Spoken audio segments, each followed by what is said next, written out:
Hello, everybody. This is Kelly Cat Tap Talks, and I've got Don Kurz here. Such amazing man. He's got a book that's out, but his life can be a movie, like from Studio 54 to Wall Street to being a championship of lacrosse. He's got a lot of things he's going to tell us. So tell us your story, Don. Well, first, thank you so much for having me. I've watched a number of your podcasts and I'm a big fan of yours. So my story, I wish I could say it was well thought through and planned, but it was very much dictated by circumstances. And that's one of the messages I try to convey in the book about how life pivots and how things happen that you need to absorb and learn lessons from and move on. So my focus as a young person was very much athletics. The captain of my high school championship football and lacrosse teams, and was recruited to be a lacrosse player at Johns Hopkins in college. Was fortunate to be on a national championship team, and everything was going really well. And then my junior year, I got two successive, within 4 months, serious knee injuries, ACL and MCL ligament tears. And back then, which was in the late 70s, the technology of MRIs and arthroscopic surgery and all the stuff that we're used to today did not exist, or it was not at least available to the average person. So I ended up having to retire my cleats, and somehow this thing called disco was emerging at the time, which of course I had nothing to do with, but it happened in the 70s, and I'm from New York originally, from Queens. And as I went back for my summer vacation, disco was really emerging. Met this young lady who taught dancing at a place called New York Hustle. You can't make this stuff up. It was called New York Hustle.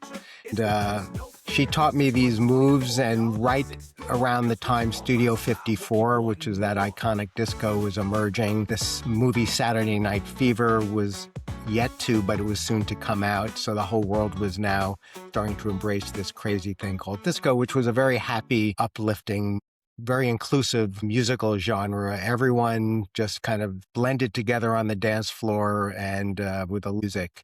So it was a very fortunate thing that I was able to land in this after having to leave the lacrosse world. And I ended up teaching dancing at Arthur Murray as I got my MBA at Columbia, became a regular at Studio 54 through some luck and through some fast talking to the doormen who didn't let many people in. So that taught me at first that when you get a devastating setback like a serious knee injury, or you can fill in the blanks, whatever one's setback is, and we all have them, that there are opportunities if you will look for them, and that you can't get overly down and you can't start having too many regrets or feeling like a victim, because it's not fair. And you know what? It isn't fair. It's not fair I got those knee injuries. It's not fair this person got fired from their job when they did nothing wrong, but they got laid off. It's not fair, many things that happen in life, but how you absorb these lessons and setbacks is what I've learned. So I then became an entrepreneur after I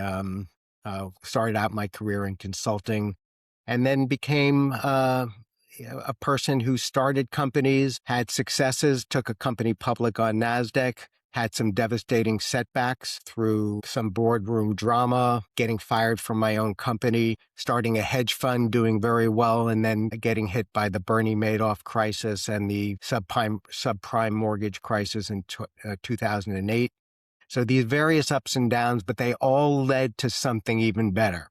So I am with my current company, Omelet, right now, which is a marketing and advertising agency. It's a wonderful company, great colleagues. We do great work for clients like Google and others. And all of it happened after significant setbacks. So that's my message. Be resilient, absorb lessons, don't feel victimized, and don't try to get justice at every turn. You have to really pick your fights. Yeah. So before we get into your success, take us to one of your lowest moments. So I talked about my injury, which ended my lacrosse career, but I would say among the, or if not the lowest moment, was when I had kind of a dramatic exit from the public company that I was running and that I co-founded. And I wanted to take the company private. So for you listeners, when you're public, you're owned by the public shareholders. When you're private, you're owned by a select few people. It's not traded on the stock market, and you have much less scrutiny from the outside world. So I felt that the company would be better off after having 10 successful years as a public company, that we would go private. I had an investor who was very interested in buying out all the public shareholders. I worked with this group and we presented a letter to the board saying we want to take it private at a nice premium to the stock price that was trading at.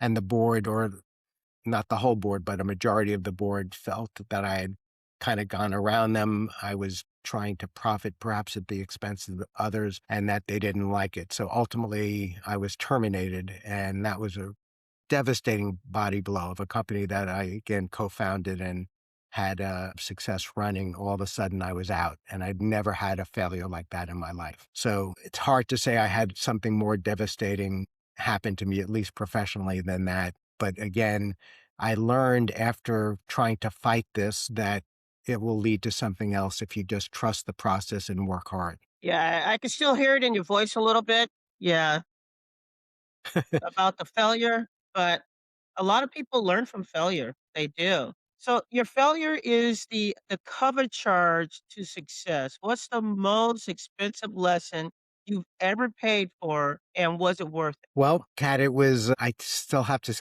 keep with that because I lost tens of millions of dollars of net worth, because when I left the company, it started going downhill. And it's not just because they missed me, but there's a variety of circumstances, and the company ended up going bankrupt. So I lost all of that net worth. It had once been worth well over $50 million, and all of a sudden it was zero. And that was pretty expensive, at least in my book. And it was hard to take that and be okay with it, because I felt it was terribly unfair. If this drama and this boardroom coup didn't happen, I would have still had all that money, and it would have been nice to have to this day. But that was probably the most expensive lesson. Yeah. So there's a lot of entrepreneurs out there, and some of them are probably going through what you went through. And how would I say, what would you tell them? What what's Such the good questions. You know, I would tell them, first, as an entrepreneur, you have to be two things simultaneously, which sound counterintuitive. You have to be eternally optimistic because there's constant headwind, there's constant things thrown your way. A client is late paying you, an employee that you've spent all this time developing decides to leave and she goes to another company, a competitor. You lose a valued client because they change CEOs and they want their own agencies. There can be a million reasons, and you have to stay optimistic, but you also have to be very realistic. You can't be Mhm. Pollyannish and think, okay, we'll just get a new client. We'll just get somebody even better. Well, it's not that easy, and you have to be very meticulous about your cash flow and your assumptions. So you're trying to be optimistic because you have to power through these setbacks.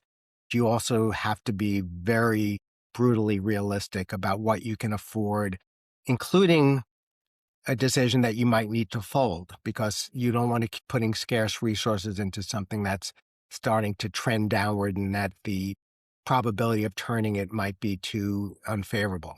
I've had multiple ventures, successful and unsuccessful. I bought 7 companies through my previous iteration of career at my previous company. I'd say 3 were real successful, 3 were failures, 1 was kind of in the middle. And the biggest counsel I would provide to a fellow entrepreneur is read the tea leaves. Don't be blindly optimistic in terms of what you think is going to happen, but absorb lessons, be incredibly sensitive to what you see in the marketplace, and then finally listen to your gut. That's another thing that I think I want to emphasize. I've learned, and I'm a pretty analytical person, that my gut is ultimately the determinant of what I should do. It's true 100% of the time, and my gut is the only, I don't know if it's an individual, it's just a thing that I can trust, that always has my best interest at heart, no matter. And it tells you, if you listen to it, that uncomfortable feeling, don't subordinate it, don't ignore it, listen to it and listen to what it's telling you, whether it's about a a relationship, whether it's about a business, whether it's about a colleague that you're unsure of hiring, listen to your gut. Wow, that's the gut of, with the algorithm. Yep. So you talk about trusting your gut and your algorithm over experts. How do you know when it's intuition versus emotion versus ego? It's great. I've learned through trial and error, and again, as we've discussed, some expensive trial that I just know. I think the way I've connected with my gut now, the intuition is ends up being the truth. So I don't uh, distinguish between intuition and analytics. The intuition is the algorithm processing all the data, processing what's best for me, what I'll be happiest about. It's doing some black box of some calculation that I would never begin to understand, and it's spitting out an answer. But you have to be sensitive enough to listen to it, because many times the answer is not going to be what you want to hear. For example, a relationship.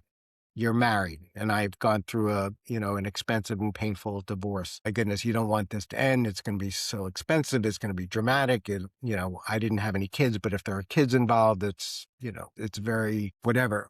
And you try to say, okay, we can work this out, and maybe I'll power through this, and we'll go to therapy and whatever.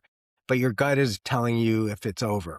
And if it's over, it's far better to recognizing it at that versus waiting 5 years after you Going try back and to, forth? and it ends up Yeah. being over anyway, and usually in a much more painful and difficult way, because then it's just 5 years you felt you've wasted, in my case, wife's wasted their time, because it was never going to go anywhere. And it's far better, even though it's painful, to recognize that lesson early.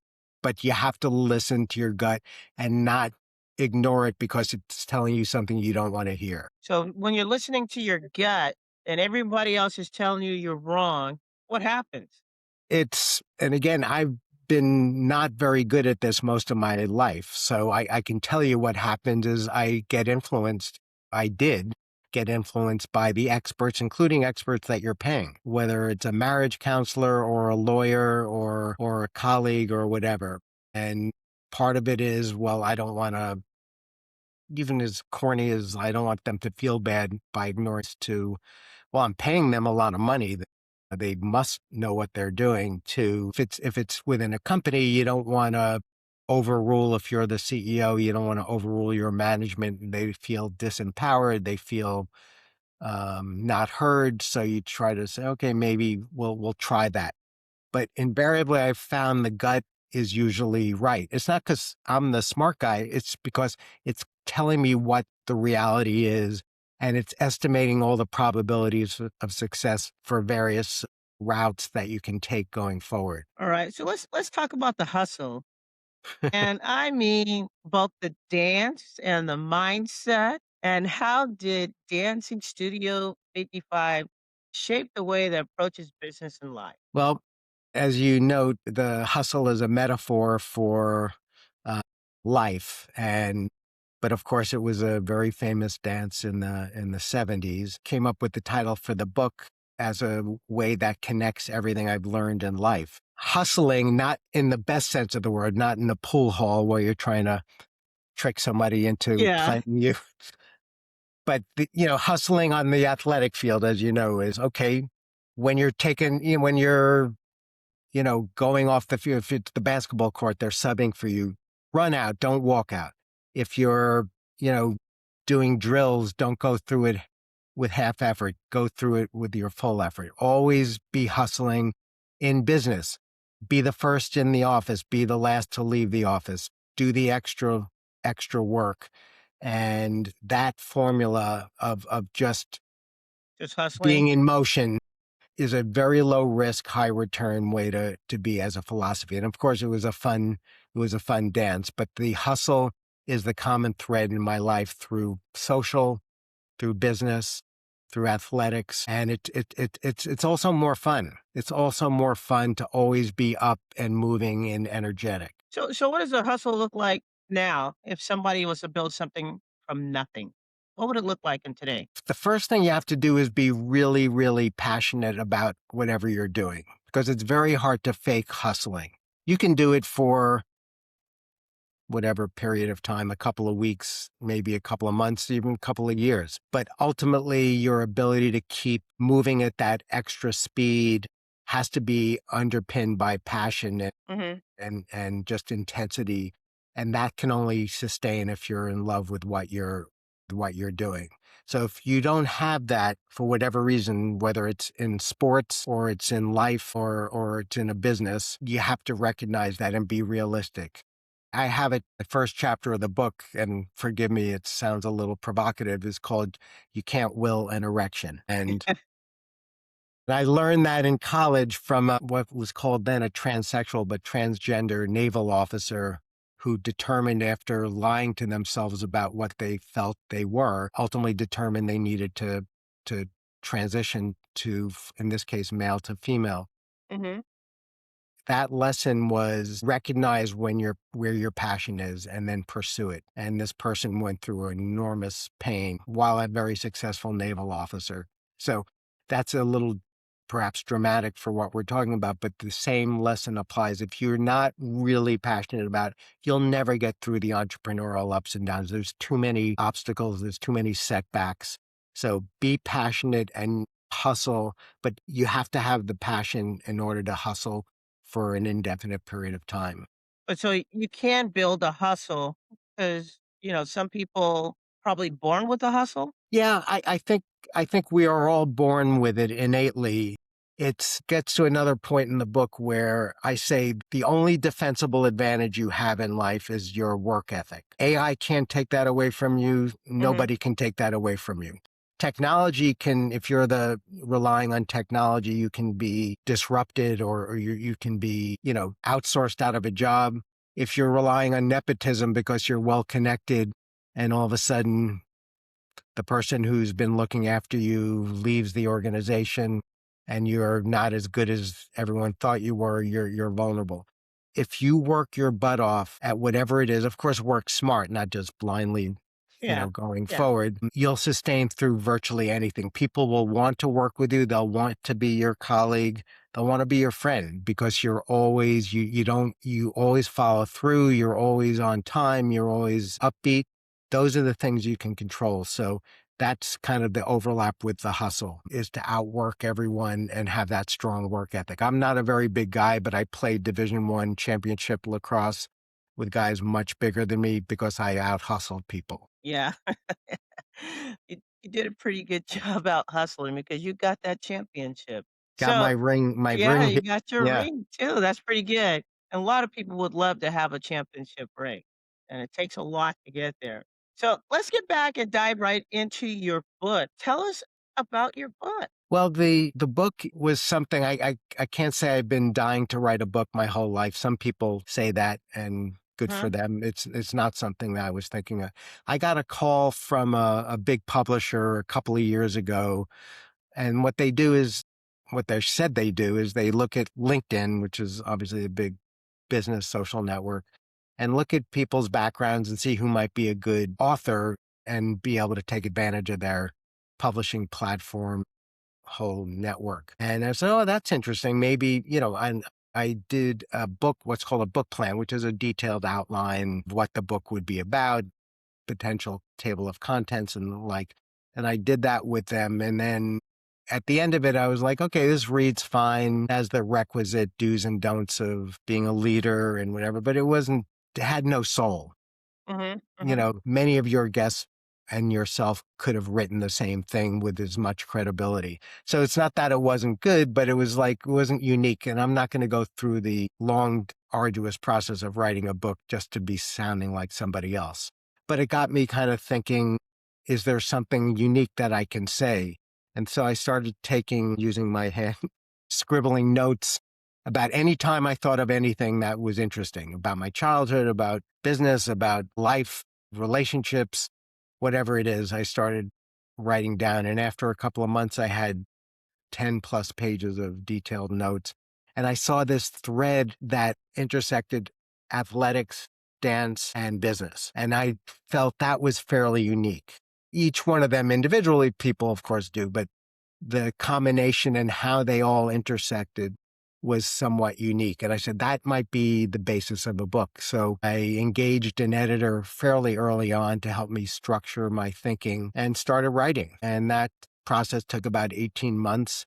I have Do the Hustle, which is fortunately selling well so far. What was one of the key chapters in your book, The Hustle? Well, I think the chapter about avoiding and acknowledging sunk costs, and sunk costs are a very real trap we all fall into, and I certainly did, whereby you put so much time, we can go to an entrepreneur again. You've invested your life savings. You put 3-4 years into this thing, and there's no way you want to acknowledge, you know what, this ain't going to work. Hmm. Hmm. We tried everything. There's not enough customers interested, or our cost structure is too high to price it the way it's going to sell if it's a consumer product, whatever it is. And avoiding the sunk cost fallacy requires you to think what you need to do going forward without considering what you've already invested into it. So marriage is another example. Oh my goodness, we've been married 15 years. We have 2 kids. I can't even imagine what it would be to start over again. I'm nervous about it, and all with good reason. Again, an entrepreneur who's put their life savings in. Yeah, they get. Yeah, they and I am as guilty as anyone of that. I finally became, because my gut was telling me this ain't going to work. This Hmm. venture of my hedge fund, for example, after the big decline in 2008, it's never going to be able to recover in the next reasonable period of time. And it's best to move on, even though it, in that case, cost me $4 million. And I could have kept sinking very precious resources back in because I didn't want to acknowledge failure for pride, or it's like, what the hell am I going to do now? I Hmm. put everything into this thing, and what am I going to do? So those people who can say, you know what, I gave it a good shot, the risk return of continuing to go is not there. There's an opportunity cost of not moving forward with the next deal or the next relationship, and to bite the bullet and move forward. That is, I think, an important chapter of lessons that many of us can learn. Yeah. So a lot of I can barely say this word, entrepreneurs, they get stuck in the cost trap, right? So Absolutely. what is your mental framework for walking away when something isn't working? Boy, I'm a person with too much pride, and maybe that's the same thing as ego. And it's really hard to acknowledge failure, particularly if you came out of the gates, really saying this is going to be the greatest venture, and you tell all your family and friends, and you put your resources into it and everything else. So you've got to acknowledge that when the ego and pride is getting in the way of rational decision making, and understand that Steve Jobs was fired from Apple. He's had multiple failed ventures, or go back down the list of entrepreneurs. I say in the book, venture capitalists and investors don't want a person who's never seen failure, because it's just not the way the world works. So I think the advice is always be realistic, and you have to toggle risk return. Of course, there's a chance you're going to turn this thing around, but if Uh-huh. it's 5%, it's just not worth it. And again, the opportunity cost of not moving forward with your next deal, or whatever that next chapter in your life is really real, because you're not getting any younger. You have the wisdom of this venture that is worth a lot. It might not be worth anything in terms of your bank account, but it is worth an enormous amount. Your next venture, your next initiative will be much more informed, because you realize, oh my goodness, you shouldn't start this until you have one client already. You don't want to start burning cash right out or you don't need a big fancy office to put Hmm. money into that. All the things you might have learned. So it's acknowledging that failure and accepting it, embracing the opportunity that the future holds for you without having real regret, and saying that's part of my journey and it's okay. Yes, I understand. So you've been through some major financial highs and lows. So how do you emotionally recover from the numbers when they drop? And the pressure, when the pressure's real, how do you do that? I think it's, I use the term accept and embrace. I'm sure Okay. I'm not the first person to come up with it. And they have to go hand in hand. You have to accept the brutal reality of what it is. Again, I'm making this up. This relationship is over. It just ain't that into you. I'm sorry. It's the writing's on the wall. This venture is toast. I made a bet on a stock and it was the wrong assumption. Something happened and I've just lost a lot of money. I just got fired from a job.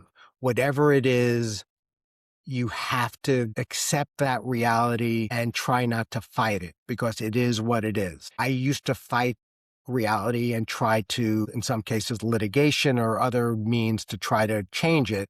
Mhm. And there's occasions you have to do that, of course. But for the most part, it's like you absorb the body blow, accept the reality, including when it's unfair and unjust, and then embrace your next opportunity without looking back. So you have to just say, I just lost a lot of money and I shouldn't have done that. People told me don't do that. My gut told me don't do that. Do you really want to put all that money into this thing? I did it and it's done. And you can't be bitter because you already made that decision. What you have to do is absorb the lessons and embrace the many opportunities that your smarter self has ahead of them. And that accept and embrace philosophy is something, it took me many years, but I really do. So does that mean, don't fight the tape? That is exactly what it means. Yeah, The don't fight the tape, tape. don't fight the tape is an old Wall Street saying when there used to be a ticker tape, not computer screens. Mhm. That's a little before my time. I go way back, but not quite that far. And You look great. well, you see on old movies, that they're watching this little tape come out of some machine, and it says, Microsoft. Well, they weren't around then. IBM or whatever is down a half a point or whatever. And there are times when stocks, and I ran a public company for 10 years, so I know this, start to just head down. And it doesn't make sense. Oh, they had good earnings. They're talking optimistically, but somebody smarter than me knows what's going on and the stock keeps heading down. Don't fight the tape, meaning the trending down price, because invariably there's something structurally wrong with that investment. And Mhm. yes, maybe it turns around, but normally it doesn't, or at least not in a reasonable time. And while you're tying up all that cash, you're not investing it in something better. So don't fight the tape. Don't be proud. I told Kat that IBM was a great investment and I don't want to be embarrassed now that it's not. And or I don't want to acknowledge I was wrong about that. Don't fight the tape. Acknowledge, take the loss, take the body blow and live to fight another day. Wow. So when it comes to leadership and culture, yeah, how do you handle a high performing employee who is toxic to the culture? That is such a good question. And again, something I learned through, making plenty of mistakes. Ultimately, you need to exit that person. That's what I've concluded, particularly cultures that I like to be part of, which is very team based. There are Mhm. certain cultures that are star based. It's like a basketball team or a football, it, it, I've always thrived in team-based cultures. That's why I like team sports versus individual sports. And if that individual, no matter how talented he or she is toxic, they don't give credit to their colleagues, even though it was a team-based win. They are prima donnas. They don't show up to meetings on time. They are gossiping about whomever. And we all know people like this. I'll take a really hardworking person who's a good cultural fit. They're good teammates. You could train them. I'll take them any day of the week on a sports team or in a company over the superstar who's very volatile. Those stars in business, they'll leave for the next highest offer as soon as they get one. They're not loyal and they're toxic. And it also sends a message when you allow those, let me call them prima donnas, to be around. It Mhm. sends a message that the leadership is really not living the values because they're letting this toxic person because they're So very good. yeah, the toxic person is basically a cancer within the community of Yep. of a business. And they'll bring you down if you let them. So that's when you're in a setting or a community, a business, it's the we and not the I. So that's Exactly. basically what you're talking about is the we and not the I. Exactly. Everything is about the teamwork. Exactly. And I certainly would be nowhere in my life without other people. And it's not being, falsely humble. It's true. And it's why not acknowledge that? Why not? Nobody wants to be around the person who elbows everyone else and tries to get credit. It's not a good look. It's not smart for your career. And it's just very, very, very few people are that good to really be that way. Maybe the person who invents, I don't know, the next great drug or a great technology thing is so smart that they can be that arrogant. But for even if you can be, why be that way? Nobody wants to be around Yeah. you. Yeah. And the reality is it's a team. It's always a team. It could be, the person who operationally is behind the scenes making sure all our systems work. It could be the producer who makes this brilliant creative idea happen on time and on budget. It's always a team-based thing. And it's a lot more fun to be celebrating with team than by yourself. Yeah. So when it comes to outworking everyone, like a true defensive strategy, so in the world of AI and shortcuts, does that still hold true? I think it holds more true than ever because technology has kind of democratized stuff, Okay.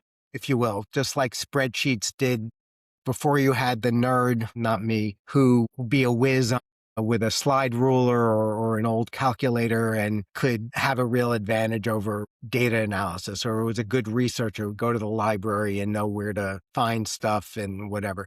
Now, all that stuff is table stakes. Whether it's through AI or a good internet search, everyone has an ability Hmm. to do those things. And so that's not a way to differentiate yourself. The only way that sustainably you can differentiate is through your work ethic. Now, again, you have to work smart. You can't just, if AI can do X, Y, and Z for you to help launch a project, use it blindly, put in, A bunch of 24 numbers and hours a day. expect something. Yeah. Yeah. So you have to be smartly using it, but it's still that work ethic. When you're taking AI, it's easy to be settle for the answer it gives you. Person who works extra hard says, okay, that's reasonable, but it's not good enough. It doesn't really show my thinking. It's too obvious. It's not insightful enough. So they take that draft and then they spend hours reworking it, and that will show. So I think the work ethic is more than ever your defensible advantage that you can take, whether again on the athletic field, you're going out after practice, whether you're a basketball player taking foul shots after everyone's gone home, or a lacrosse player shooting at the goal, or a person who's sitting in an office or at home if they're working from home and the day ends, but they say, you know what, there's more reading I should do about this subject, or I want to go through this presentation one more time to make sure I get it. Those are the people that will get ahead. So what does outworking actually look like on a daily basis for you? Again, showing up early, being prepared after a meeting, whether you're sending notes out or just to yourself, saying, okay, what did we just learn? What's the next steps? Let me make sure I have the follow up organized because I committed to doing two things, and Jane over here committed to doing those other two things. I want to make sure everyone's organized. Too often people leave meetings these days, and this is something I notice a little bit more. And everyone said, okay, good meeting. And we have like 18 things to do that we just talked about. And if the meeting is not a good meeting if nobody does these things, because Yeah. there's all this follow up. And I think the person, again, who's organized and who makes sure they follow things up is the person that's going to get ahead. Certainly the person I promote. Yeah, that's a detail-oriented person. I worked in the corporate world for 33 and a half years, and that's what we do. We do pre-communications, we do communications, and then we do post-communication. When the Exactly. post-communications is just another word for follow-up to It's ensure everybody's got their task and everybody's doing their due diligence to do the job as a we and not an I. exactly right. Because if one piece of the puzzle falters, everyone gets impacted. Yeah, yeah. So let's hop into the passion and authenticity. So how do you stay authentic when success, money, and pressure starts pulling you in different directions?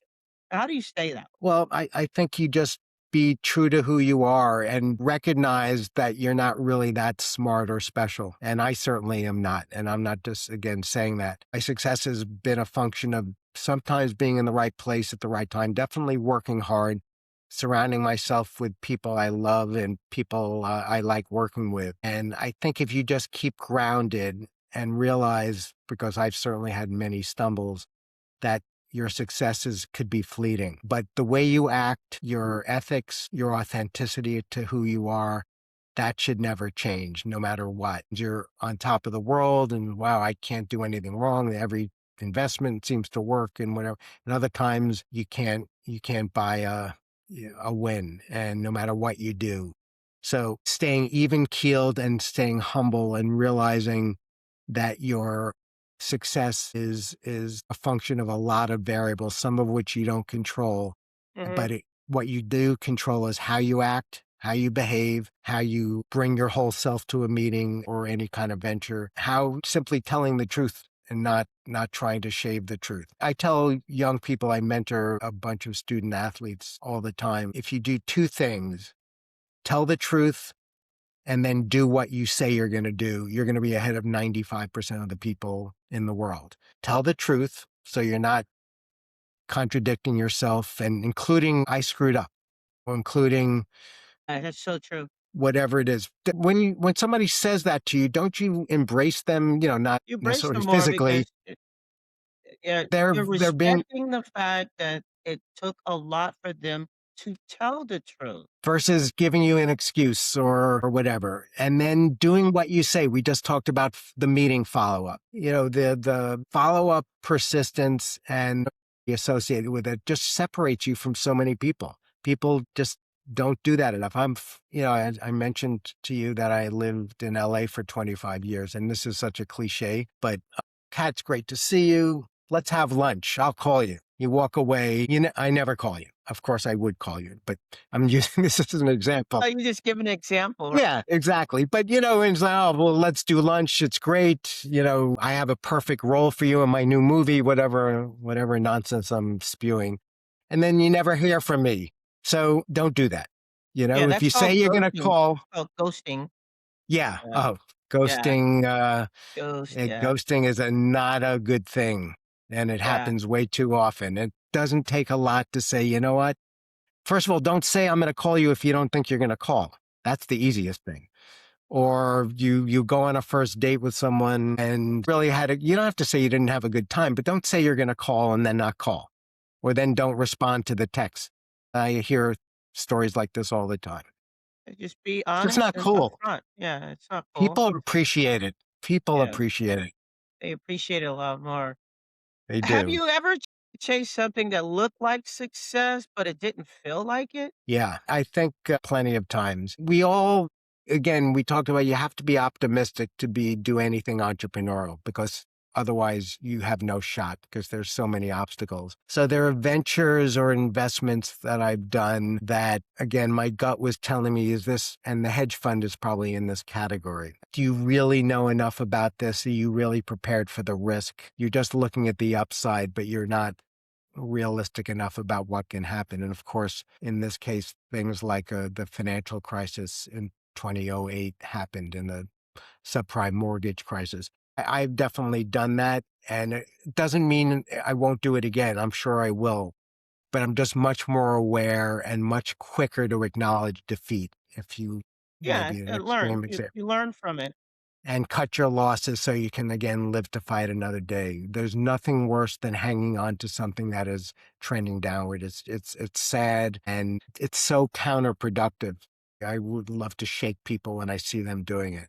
But it's very personal for an entrepreneur to say your baby is not that cute. They don't want to hear it, and they're not going to remain friends with you if you tell people things like that. And so I just hope people take a step back and look at the data and listen to their gut, because their gut is telling them. Yeah. If somebody was to sit there and tell myself or say, just not going to work and then walk away, I think that would be more painful. At least tell me and be respectful. Hey, this is not going to work because Yes. you're not doing this, this, and this. And even if you did, the numbers didn't look right. So maybe you should go back to the table, take a look at it, reevaluate it, because right now nobody wants to take part of it because it's spiraling downward and not giving that leverage. I would accept that. And I think Yeah, thousands of people would, but it's telling somebody, oh, you got garbage over there and you walk away and don't explain why. Their mindset is like, what is going on here?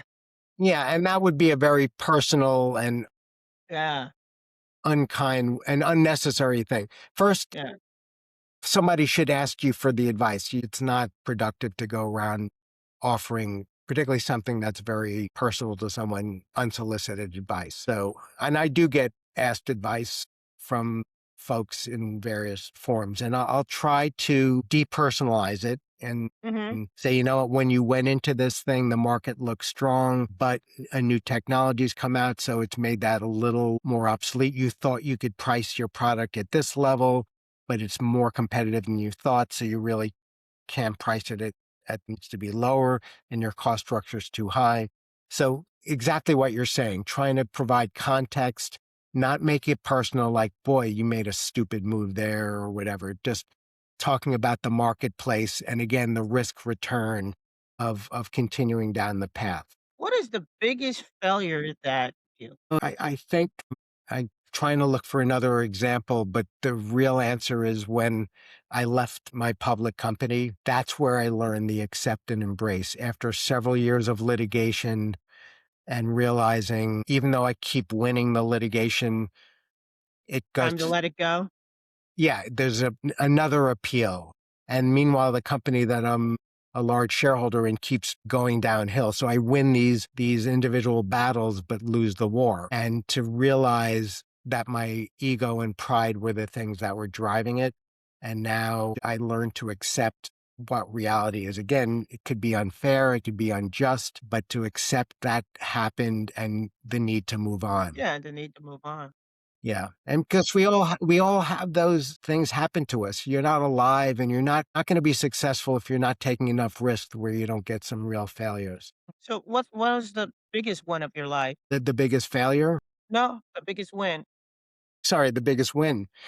You know, I look at the move from lacrosse to dancing as literally the lowest point in my life. My lacrosse career and my sports career is over. That's really all I had in terms of as something unique about me. And then somehow pivoting to being at the forefront of the disco phase phenomenon and teaching dancing, getting into Studio 54 and hanging out with all these celebrities. And that all happened within a year of each other. And I just learned that if you let it, life opens new doors when a previous one closes. You just have to allow it to do that.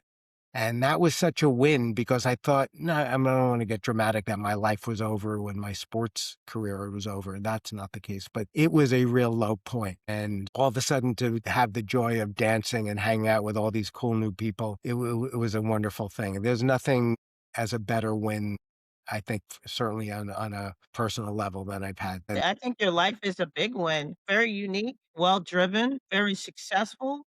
And you learn from your failures, which made you even more unique and understanding. And I think my audience love you because of you've been through it, your journey, and you're telling about it. And you're talking about it, and now you got a book. Do the hustle, right? Life yes, lessons from Studio 54. The Championship Lacrosse Field and the Boardroom. I mean, how many people in this world can talk about what you're talking about in your book and learn from it? And it's a life lesson from you. well, I thank you for the kind words. And the book was written to try to help people, as corny as that sounds. There's a lot of lessons through, again, many mistakes that I've made that I want to share with people and hopefully give them some insight and reflection that can inform what they do going forward. Yes, I agree. One decision you made, well, you may again instantly. What is one decision That, sorry, Kat, one decision that that you make again instantly? What would be one decision that you would make again instantly? I, I think the movement to the company that I'm with now, Omelet, which was about 14 or 15 years ago. It was a company I didn't found. I knew the founders. I started consulting with them when I left Mhm. my hedge fund, and there was a window to make an investment and get very involved. And it was, of course, very uncertain whether what the company's position was and whether that would be a good idea. But my gut was saying, this is a special company, do it. And I did it, and it's worked out very well. And that's something I would do again, because it was a good decision. Built a great company with a bunch of my colleagues, and it's a lot of Wow. As long as you're having fun. exactly. You got to have the fun. And you got to hustle. You gotta hustle. So, one you would never repeat. Something that you would never repeat. I wouldn't. There was a time in my public company. Now we're going back to the late 90s. There was a big investment bank called Bear Stearns, which ended up going a sizable investment bank, wanted to do what's called a secondary offering for Mhm. for EMAC, which was my public company. And it would have been an opportunity to cash out a lot of money and raise money for the company. It's secondary offering, meaning we're already public.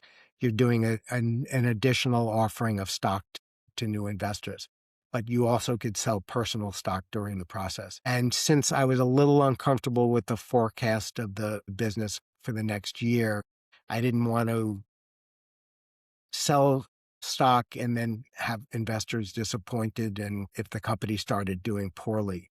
So I said, let's hold off, and we ended up not doing the offering. I ended up not cashing out, which would have been, I was too optimistic that the company would keep trending upward. And it was a mistake. Everyone does these secondary offerings and they take money off the table because as an entrepreneur, you have all your net worth into the company Mhm. and you have to diversify. And I learned investors never say thank you when you don't take money off the table. They just sell your stock when it suits them. So I was naive and I didn't want to sell stock unless I was sure the company was going to continue performing well. And I ended up not selling any stock and seeing a lot of that net worth drop. So I wouldn't do Downward. that again. Exactly. Success in one word. One word. Success. What would it be? Hustle. I knew you were gonna say I'm that. not, it's probably the obvious answer, but it encompasses passion, it Everything. encompasses work ethic, it encompasses being smart. You don't hustle and run through a wall. You hustle smartly, and it's I'm so fortunate I fell into this title because the only reason is it's I used to do the dance and it was like, wait a second, this really applies to everything. Yeah. If somebody's listening and is at rock bottom right now, what would you tell them? Absorb and accept that you're at rock bottom, whatever that person's rock bottom is. It could be because of a relationship. It could be substance abuse. It could be they just got fired from a job or laid off or whatever their rock bottom is, because it's different for all of us, or just being very depressed, even though things are going relatively well. We all know folks like that. So first, not try to hide it and talk yourself out of it and say, you know what, it's really not that bad. Let it sink in. I have no money. I have no money and I have no job and my wife just left me or whatever it is. My kids gotten in trouble, whatever it is. Don't sugarcoat it, absorb it. Embrace it. And then embrace what you have to do and not feel sorry because it's not fair that that happened. It's not fair, but it did happen.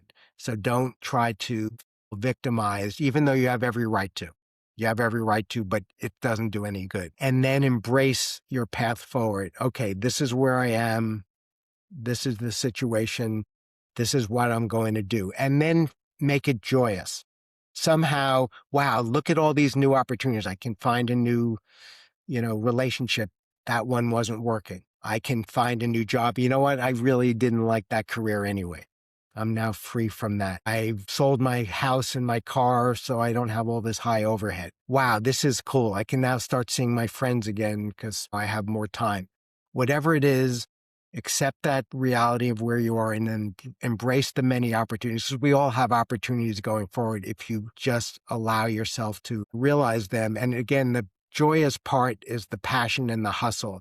You got to go forward not just dragging your feet. I better get a job because I don't have any money. It's like, wow, what a great opportunity. Let me find it. And I guarantee any of your listeners feeling that way, you're going to end up in a better place than you were. You will end up in a better, just keep being a good person, act ethically, work your butt off, and take initiative, and then trust it will work out. I promise you, every good thing that's happened was preceded by a major setback in my life. So I am proof of that. Yes, you are. All right, this is Kelly Cat Tap Talks. But before we tap out, what legacy would you leave behind? What would you leave behind? Try to pass on your life lessons to others. We all have an obligation as humans to leave the world in a little better place. And since I have no children, unfortunately, my vehicle is this book. Try to impart your lessons, and it makes you feel good. It makes others who can learn from it feel good. And it'll make, our humanity a little bit better. So do that, pass it forward. Yeah, pass it forward. And then, where can we find this amazing book? You could find it at Amazon and Barnes & Noble, and it should start being available in bookstores and libraries, but Amazon has been the primary, it's only been out about 3 weeks, primary vehicle. And I have a website. I'm sorry for plugging myself here, but it's Don Kurz, author, DONKURZ, author.com. And it has a lot more about the book and my background, some fun pictures. I'm going to put a disco playlist on there soon. And it also has a link to buy the book. Since you said disco playlist, what's your favorite song on that playlist? Somebody just asked me, so I'm going to say a performer named Candy Stanton, Young Hearts Run Free. I know you know the song, whether you know it by title. If I played it, you would know it. That's probably my favorite song, but there's a lot of really good songs on it. Songs. So people who listen to my music, I had a book event and played disco. Everyone was like, you got to give me this playlist. It's the greatest, including people who are 23 years old. All right. This is Kelly Cat Tap Talks, and we're going to tap right on out of here. We'd like to thank you very much, Don, for being on the show and telling us your journey. Well, thank you for having me. It was a lot of fun, and I appreciate your invitation.